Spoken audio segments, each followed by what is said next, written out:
Арнолд Шварценегер, Джейсън Стейтъм, все такива, които за щастие снимаха това лято в България. Много хора имаха шанса да се докоснат до тях. За това ще говорим следващите минути, но преди това е един изключително интересен репортаж малко в задкулисието, така да се каже, защото в повечето случаи, знаете, няма да разпознаем професионалните охранители, ако ги видим на улицата. Част от работата има именно това, да знаят как да се сливат с околните. Как се подготвят и какво се случва зад стените на тренировъчната зала, вижте в репортажа на Даниела Пехливанова.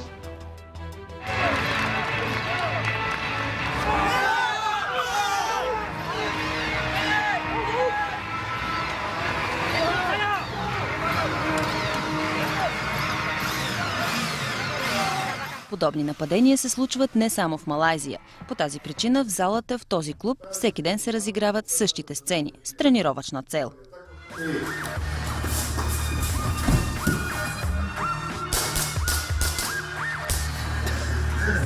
Телевизора беше отишъл.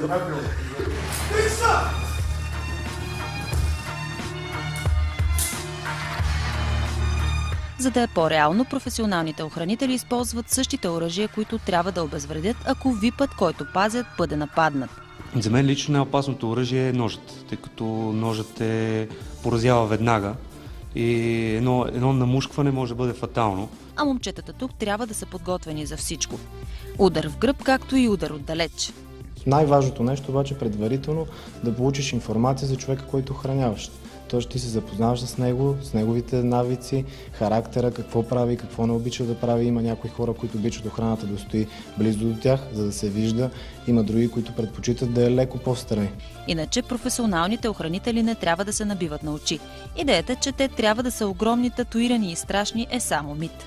Не е нужно да влизаш в зоната на поражение, трябва да го изведеш от нея. Тоест екипа в ситуация, в която се работи, е най-важното нещо. Не е нужно да си голям и здрав. Повечето хора, които бият на очи, всъщност не знаят как да охраняват човек.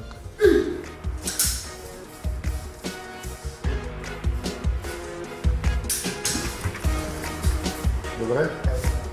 Николай Борисов е един от професионалните охранители тук. Може да го видите застанал до световно известни звезди, хора на изкуството, политици или просто бизнесмени, които се страхуват за живота си. Прекарва в тренировъчната зала часове. В останалото време е на терен. Нашата цел е да опазим ВИПа. Чувството за самосъхранение ние продължаваме да го имаме, но на първо място е нашата цел да опазим самия ВИП. Крум Крумов е колега на Николай. Въпреки че са приятели, са отнесли не един и два удара взаимно. Всичко обаче остава само в залата. Извън нея двамата са приятели. И както казват, си пазят гърба. Знаят, че удар с топчето от пистолета или от палката, докато тренират, не са рядкост. Те обаче са им необходими, за да се справят, когато са навън. Защото това ще спаси не само животът на ВИПът, но и техният собствен. Сега в студиото е човека, който обучава тези охранители, които видяхме в репортажа. Тома Борисов, експерт по сигурността, бив служител на НСО също така. Здравейте и добре дошли. Здравейте. Кои се охраняват по-лесно? Политиците или ВИП-актьорите от Холивуда? Мисля, че и в двете направления хората се охраняват лесно, защото те спазват определени правила, знаят, че имат нужда от професионална охрана и спазват определени правила, които охраната и дава като инструкции. Те са длъжни да взаимодействат на охраната и да оказват съдействие. Както дисциплинирани са политиците. Да, както политиците, така и звездите, те са свикнали с охраната и са еднакво дисциплинирани. Какви рискове имаше за звездите, които вие охранявахте тук, докато се снимаха Непобедимите? Те са много, между другото. И Харисън Форд беше, и Мел Гибсън. Да. Като цяло, като публично известни личности, те имат и положителната, имат и отрицателната страна, така че като такива публични личности, те носят и своята опасност, като известни богати хора, винаги може да бъдат потенциално мишени за отвличане, потенциални мишени за нападение, с цял грабеж, както има положителни хора, които ги харесват и почитатели, така има, които не ги харесват, а някои могат да се опитат и да ги предизвикат в определена ситуация, така че ние охраняваме като цяло през цялото време, така да се каже, тяхното движение. Възникна ли някаква рискова ситуация в това ваше усилие? Защото така те много не се появяваха публично, като че ли, докато бяха тук. Те са изключително дисциплинирани, трябва да ви кажа, като цяло и водят един професионален начин на живот, защото през цялото време се поддържаха и в физическа форма, спазваха и режим на хранене, спазваха и режим на възстановяване. защото почти през цялото време бяха заети, а и отделно имаха само един почивен ден в седмицата, в който и те, като всички нормални хора, имат право на личен живот. Къде ходиха? Къде обичаха да се разхождат? Ами почти не излизаха, трябва да ви кажа. Те нямаха такова време много да излизат в неделя. Мел Гибсън посети храма Александър Невски, прояви интерес към Стария град в Пловдив. Все пак Силвестър Сталон и Арнолд Шварценегер не са за първи път в България, както и Антонио Бандерас, така че вече познават България. Видях преди малко, че на Антонио Бандерас връчвахте нещо черно и тънко. Какво е това? Значи на Антонио Бандерас и на Мел Гибсън подарих един Коботан. Това е една специална... Коботан е една специална система за защита. Има я в различни... Следващата снимка всъщност беше, да? Различни предмети. Това е Коботана. Тук е една под формата на метална писалка, в която ме я подарих и ме обясни как може да се защитава с нея в конкретни ситуации. Коботана е едно специално средство за защита, в което се нанасят удари в уязвимите точки на човешкото тяло и могат да се правят ключове, а включително химикалката е произведена толкова здрава метална, че в определена ситуация може да се чупи стъклото на колата. Не дай си Боже, ако сте изпаднали в такава ситуация и колата се е преобърнала и може да излезнете. Доста полезен. Арнолд Шварценегер казахте, че има специални изисквания, като... Защо? Защото е по-специално. Арнолд Шварценегер, както знаете, че освен световно известен спортист, той беше и губернатор, така че в Америка имат определени правила хората, които са заемали високи политически позиции. След това те пожизнено се охраняват и има определени мерки за сигурност, така че неговата охрана беше организирана по малко по-различен начин. Кое беше по-специалното? Може нещо да ви разкажете? Ами, по принцип, ние никога не казваме с колко хора и как работиме. Неговата охрана беше, така да се каже, с по-високо внимание по отношение на изискванията, което се прави една професионална охрана на такава политическа фигура. Наложи ли ви се в някакъв момент да се намесвате? Ами трябва да ви кажа, примерно Арнолд излиза един или два пъти посети мол в свободното си време. Голям интерес от хората проявяваха към него и тук беше специфичната роля на охраната, която е обучена, да знае как да постъпва в определена такава ситуация, защото звездите трябва да бъдат и достъпни до своите почитатели, да умеят да раздават автографи и същевременно да се умеят охранителите да различат кой е дружелюбен и кой не е дружелюбен. Само ви прекъсвам за секунда, за да приканя зрителите на News 7 да продължат да гледат баскетболната среща там или пък да превключат на TV7, където продължаваме разговора с Томо Борисов. Този човек, Арнолд, като го погледнах така до вас, всъщност въобще не ми изглежда толкова голям. Като личности обаче тези хора ги описвате твърде идеалистично, ми се струва. Не са ли малко надменни? Не, точно... Нямаше ли купони по софийските клубове всъщност? Не, нямаше купони по софийските улици, защото Арнолд все пак е на 66 години, това не е тайна и изглежда не говоря за ветераните, говоря за Джейсън Стейтъм, например. Джейсън Стейтъм спазваше един изключителен режим. Трябва да ви кажа, той всяка сутрин ставаше в 4 часа, тренираше много усърдно за своите бойни сцени и след това тръгваше за снимките. Арнолд, както и Силвестър, вие знаете, че Арнолд е 7 пъти световен шампион по културизъм, така че той спазваше режим и всеки ден тренираше. Няма звездомания в тези хора, именно това така ги прави достолетни и вечни, така да се каже.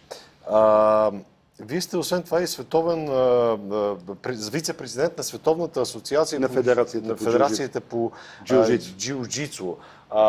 Този спорт в България е достатъчно популярен, според вас, и как помага в дейността ви? Ами, джиу-джитсуто е първо лицензиран от Министерството на младежта и спорта, има федерация българска, на която съм и председател.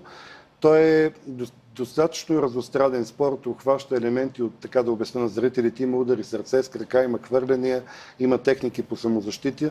Така че това е близко до естеството на хората, които работят в сигурността, на хората в ежедневието. Така че аз като вице-президент на Световната федерация внесох едно предложение в борда на Световната федерация и на 6 души от актьорите, които се занимават активно, взехме решение и дадохме майсторска степен 6 дан с сертификат и с колани и с екипи. На някои от тези актьори, които на всичките, на Силвестър, на Арнолд Шварценегер, на Долф, на Те носят ли оръжие в себе си? Не. Оръжие няма как да носят, защото спазват закона на само реквизити. Спазват закона на всяка една страна, но могат и да борават професионално с оръжие. Кой от непобедимите най-много ви впечатли? Сега избягайте от дипломатични отговори. Наистина като човек имали сте контакт, сега говорили сте си някакви трябва да неща. ви кажа, тези хора са по Силвестър, които ги беше подбрал целият екип, може би тези тип актьори, които беше подбрал за филмите, бяха много дисциплинирани. Това ми направи впечатление. Спазваха режима, тренировките, което се различава от което мислят обикновените хора, че това са хора, които разполагат с много средства, че те се отпускат и т.н. защото все пак аз познавам и доста бивши спортисти и световни и олимпийски шампиони, които в един момент, като приключат своята спортна кариера, не изглеждат така като тях. А тези хора имат воля. Това ме впечатли във всички тях волята, която имат те да се поддържат, защото все пак за това се изисква определена воля. Сериозна дисциплина и голямо сериозна усилие. дисциплина, включително и Харисън Форд, който е на става. 70 на години, плуваше, правеше фитнес. Мел Гибсън всеки ден спортуваше също. Формата на българските полицаи, как оценявате в този смисъл? Ами формата на българските полицаи, трябва да ви кажа, че всичките ние виждаме в момента в една реална ситуация, която се случва в нашето ежедневие. И трябва да ви кажа, че българският полицай действа доста професионално в тази ситуация и е доста професионално подготвен в, така да се каже, в едни конфликтни ситуации в ежедневието. Той реагира абсолютно професионално. Полярни са мненията, както е разделено обществото, може би. Може да се чуят мнения от пипат много леко, много нежно до има полицейско насилие. Вие къде виждате Няма истина? полицейско насилие, защото мога да ви кажа, че те са безкрайно търпеливи и много професионално реагират и извеждат конкретните хора, които са попаднали в тази ситуация, защото бяха подлагани все пак и на определени провокации. Трябва да ви кажа, че спазват много добре закона с контролиращи техники, ако се налага да ги правят в конкретна ситуация. И това ми прави впечатление, че са много добре подготвени и използват такива техники, ако се наложи да отведат определен човек от определено место, без да го наранят, спазвайки закона. Следващите випове, които ще охранявате? Ще видим до година какво ще направи Необояна. Говори се, че се очаква непобедимите с жени да бъде. Но ще видим. Това ще бъде интересно. Да, ще видим. По-голямо предизвикателство ли да се охраняват жени? Като цяло, охранявайки една жена, тя също е дисциплинирана, но си има и своите специфични неща като дама. А не само школата, искам пък и това да ви питам.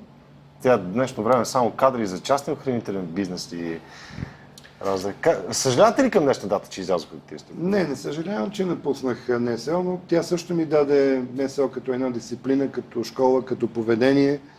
Там също работят колеги професионалисти, които са останали от по-старото поколение, които ги познавам. Вижте какво, за да мине един човек да бъде лична охрана, това е един етап, през който да се гради години наред. Защото психически ти трябва да се подготвиш и физически, подчертавам и психически и физически, че в определена ситуация ти трябва да покриеш определен човек и ако се налага да дадеш твоя живот, за да го покриеш. Това се изисква една много сериозна подготовка. Това е последният въпрос, най-оригиналният отговор, който сте давали и ако може да го задминете на въпроса, в кой момент не можем да разчитаме, че охранителят ще предпочете да запази живота на охранявания обект, отколкото своя? Инстинкта за самосъхранение. Отстрани погледнато, но никого не му се вярва, че вие ще си дадете живота, защото то е заложено в вас. Виждате и в тази конкретна ситуация на видеото, което видяхме, ние ги готвим по този начин, че той първо трябва така да е подготвен, за да запази своя живот и второ, така да е подготвен, че да изведе охраняемото лице и да го покрие. И това се показва и в конкретната ситуация. Психически и физически така го готвим, че механично реагира в една конкретна ситуация. Механично реагира. Добре, и нещо пикантно, което излезе от едно от делата през изминалите дни, Октопод, че ваш служител опитал да влезе в спалнята на Калина. НСО имаш предвид. Не, това е служител от НСО. Извинявайте. Не. Аз още ви ги разглеждам като НСО. Не. Това е много стар случай, не желая да го коментирам. Това беше преди 10-12 години. Нещо произлезе ли от него? Вие го прочетохте в пресата, че служителят от НСО е освободен. Тая база от екипа, когато е работеше. Благодарим ви за интересния разговор. Да.